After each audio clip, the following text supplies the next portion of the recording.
Hi there, Malcolm here with my 95th Booktube video, and today I'll be bringing you my final wrap up for April and my TBR for May. Yes, if you've missed it, I've already done my mid-April wrap up in the middle of April. I had a spate of reading lots of books, so fearing my wrap up would be massive, I did a video then, and then only managed 3 further books. So I'll try to whiz through those quickly, and then move on to the main part of the video, which will be my TBR. There's quite a stack there, so let's get cracking. So I finally finished the short story collection, the Science Fiction Hall of Fame, Volume 1, 1929 to 1964, which features short stories from the grandparents of science fiction, as voted for by the science fiction writers of America, or something like that. So as expected, this is a collection of high quality, good stories, and more importantly, I enjoyed the majority of them. There were a couple I didn't enjoy quite so much, but I put that down to personal tastes and what I wanted out of a story. Quite a few of the stories I had already read in other anthologies, and so yes, I enjoyed reading them again, but I already knew those ones, although one I knew I'd read before but didn't remember it. So not counting the ones I already knew, the highlight for me in this collection was Flowers for Algernon by Daniel Keyes. This was presented as a series of journal entries written by a cleaner with an IQ of 64 or thereabouts, as he puts himself forward for some experimentation to increase his intelligence, and it chronicles his journey and how he views the world and how the world views him. Really insightful, and I'm not sure if this made more impact because I actually read this one aloud to my wife. So in the early days I found myself reading loud badly formed and spelled sentences, and as the story goes on it gets easier and easier to read, and just the way he awakens to the world around him and how he is viewed. It's really quite poignant, fascinating stuff. So to me that would get top marks out of the collection, but the rest are really good as well. I'm sure some of you'd say, well, what about this story, what about that story? I probably didn't count it because I already read it. So yeah, I enjoyed it, but it was nothing new to me. A great collection, buy it. Irritatingly, Volume 2 isn't 1965 to 1974 or anything like that. It's just more of this era. And nothing wrong with that, but I was quite keen to see the progression of how science fiction changes decade to decade, as it were, particularly in aspects like the attitudes towards women. There you go. And after that, I then read Star Wars Tales Volume 3, another short stories collection, this time in the Star Wars universe, with some more great stories in and around the films, all pre-Disney of course, featuring some of our favourite characters and some new ones as well. And like with the previous volumes, each story is written by a different writer and illustrated by different illustrators, so they all have a different look, different feel, and a different quality. The first one is purely a fan service type story. I don't consider it canon, but Darth Vader's trip to go to a planet where he faces off against Darth Maul. It's a lot of fun with lots of lightsabers and jumping around like Jedi or Sith. Sort of thing you find on YouTube if you type in Darth Vader versus Darth Maul, but it doesn't pretend to be anything different. And nicely illustrated too. Next is a much shorter story, Little Maul in Hate Leads to Lollipops. A very silly little escapade featuring a Darth Maul, but while he's still a child, running amok on Coruscant. Definitely not canonical. It's alright. And that was the Rebel 4, which is a lot of fun, written in the style of an old-style Marvel comic, particularly like the Fantastic Four, where it follows briefly, it's a very short story, 4 rebels who come up against Darth Vader.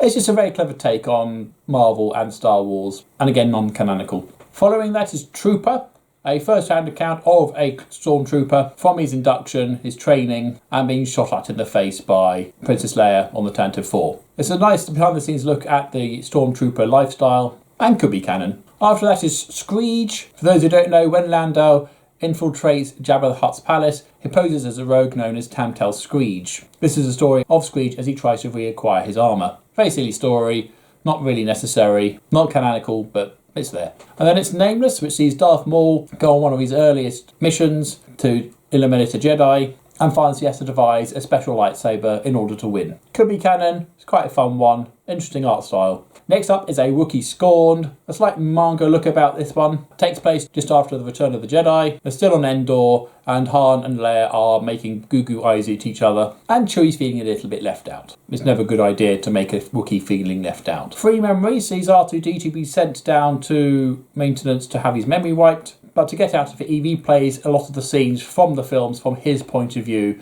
including scenes that we didn't get to see as the audience. So the inner fears and thoughts of the various heroes of the rebellion before they step forward and do some great things. Really insightful, really lovely, and yes, why can't that be canon? And Let's Pray, where Boba Fett is sent to capture Han Solo. Darth Vader doesn't like the use of bounty hunters and tries to go do it himself. Another fan service one, but this time where Darth Vader fights up against Boba Fett. Really epic fight scenes in this. I don't think it's canon, but it's a lot of fun. And then it's In the Beginning, which is a game of cards with an interesting item at stake. I'll say no more than that. And then probably my favourite of the bunch, The Princess Diaries. This is a series of diary entries written by Princess Leia, a young girl growing up on Alderaan in the palace. And it's a really nice backstory to the indomitable face of the rebellion and the New Republic when she's a mischievous little girl. Brilliant stuff, and I love the depiction of all the characters in this. Tall Tales seems a bunch of people sitting around a table drinking and swapping stories about the rebellion, but exaggerating various points and details and getting other things completely wrong, and could well happen. Next up is Ghost, which has been confirmed to be non-canon, although I can't see why it couldn't be, which is a very young Han Solo on a treasure hunt where he stumbles across an ageing Quinlan Vos. I really enjoyed it. A Day in the Life follows Wedge Antilles as he flies starfighters and deals with being in charge of Rogue Squadron. It's an interesting art style, this one, because I didn't even know it was Wedge Antilles until near the end where someone actually calls him by name.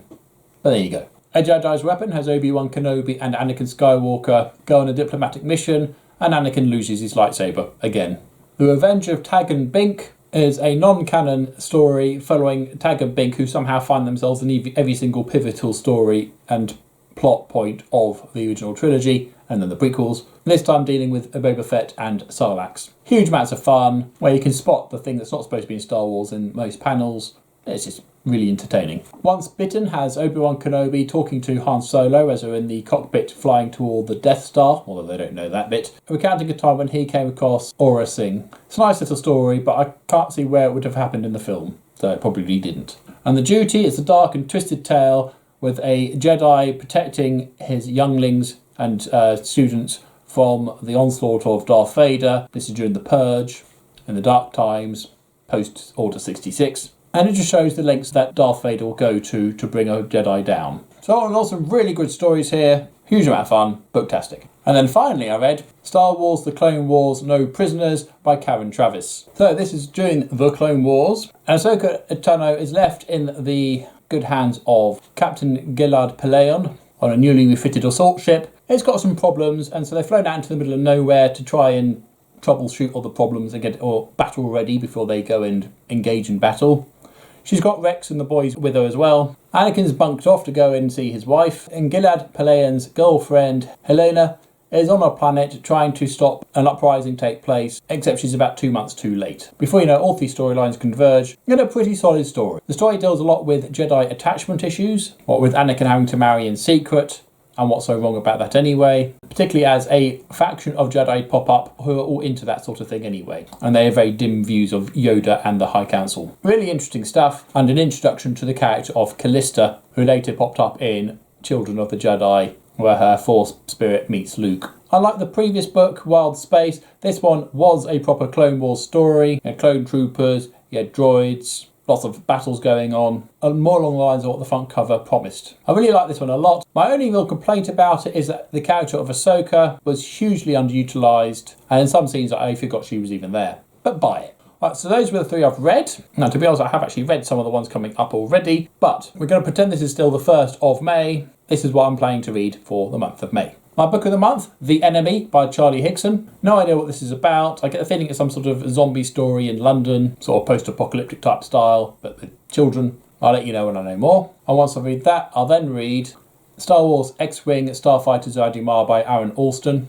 Premise I've seen before. The Republic find they're up against the Empire to win the favour of a planetary government, but this time by being the better pilots. So it looks to be a run-of-the-mill story, but I might be surprised. And once I've read that, I'll then read Star Wars The Crystal Star by Vonda McIntyre. Possibly a book with the ugliest cover so far. I know the black hull's supposed to look cool, but I've never liked the look of this cover, where Han and Leia's 3 children are kidnapped, and obviously this is then the recovery of the children and what they go through. And once I read that, I'll then read Doctor Who, Prisoner of the Daleks by Trevor Baxendale. It's the Doctor Who and Daleks. I haven't read the blurb, but Daleks. And once I've finished that, I'll then read Tom Sharp, Riotous Assembly. This will be a reread, and it's a satirical farce on the ridiculousness that apartheid was, written by a man who was there and saw a lot of it himself, and he was very outspoken about how bad the apartheid was. I found it utterly hilarious last time I read it, Really looking forward to reading it again. I would say that if you are easily or even not easily offended,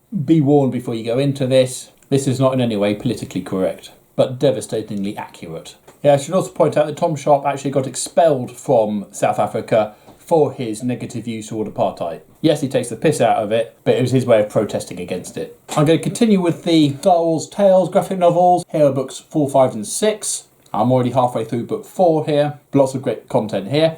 And if I do finish those, I'll then move on to my Legacy series of graphic novels. Actually, I have them in comic form, but I'm going to count them as graphic novels when I read 4 or 5 of them each time. And that's probably my favourite series. I'm still reading The Walking Dead Road to Woodbury by Robert Kirkman and Jay Bonanzinga, but I'm doing that while boiling the kettle, so it's taking a long time to get through that.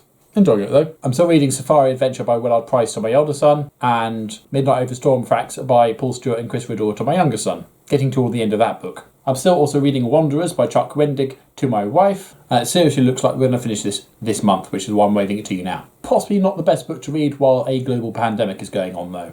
But great stuff. Really enjoying it. There we go. That's my final wrap up for April and what I'm going to try and read in May. So have you read any books that are a bit too close to what's going on in your life at the time when you read it? Curious to know what those are. Just share the book if you don't want to share the details. Or anything else, comments down below. But as usual, if you have nothing nice to say, then please keep it to yourself. Thank you, and until next time, see you later.